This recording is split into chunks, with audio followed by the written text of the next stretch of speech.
Hi, good morning. By the way, I'm Gordon Tayo Albaran from General Santos City. Dati din pong empleyado for 10 years at ngayon po nag full-time na po sa isang negosyo na kung saan i-share ko din po sa inyo. By the way, good morning means new hope, new opportunity for you. Pangarap po bang magkaroon ng bunggang-bunggang travel and tour ngayong 2024? Ito na po yun. Ito na po yun na kung saan napakaraming way para saan, kung saan maraming services na kumita ka. Yes po. Bakit? Kasi po meron po akong i-share sa inyo na 5 rason bakit mas maganda magnegosyo online. Yes po.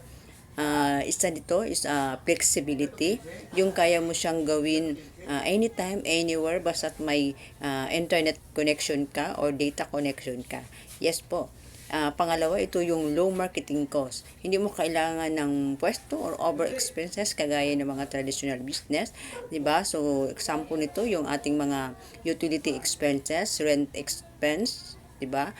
Yung labor, ayun. So, napakarami pa mga expenses kung compare to online business.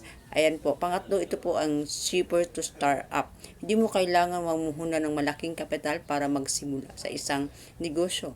Sa kagaya nito, hindi mo kailangan magpalabas ng milyon-milyon para magkaroon ng isang bonggang-bonggang travel and tour business.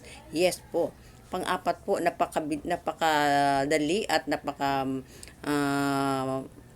madaling kong gawin financial transaction at madali din monitor na dahil nasa CP mo lang o ayan, 'di ba? Kahit saan-saan mo gawin ang negosyo, dala-dala mo lang siya o kung meron ka mang payment center na kung saan pwede mo din siyang gawin through online. Ayan po.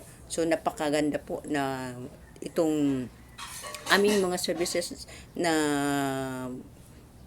pwede mo pagkakitaan kahit saan ka man, kahit ano man yung status mo sa buhay. So, now po, itong online entrepreneurship na and the newest trending business kahit wala kang experience or skill, first time mo siyang gawin, okay lang kasi po yung pag nag-franchise ka po nito, provided po yung mga learnings. Lahat po pwede po natin matutunan na kung saan napakarami pong learnings, dami pong trainings na kung saan talagang mag-in na in yung negosyo mo. Kasi nga, basic needs po siya ng tao, di ba? Kagaya ng ticketing, remittances, bills payment, including all network, meron pa po tayong shipping, meron pa po tayong maraming way para kumita kasi marami po tayong services dito at marami po siyang kumbaga entry hub na mga nakakonect dito. So, ito po ay nagsimula pa po noong 2011 hanggang ngayon po. At marami pong naghihintay sa iyo na napaka-exciting yung tipong hindi lang ikaw yung makikinabang kung hindi po yung ibang tao. Yes po, para po magkaroon ka po ng sariling ganito.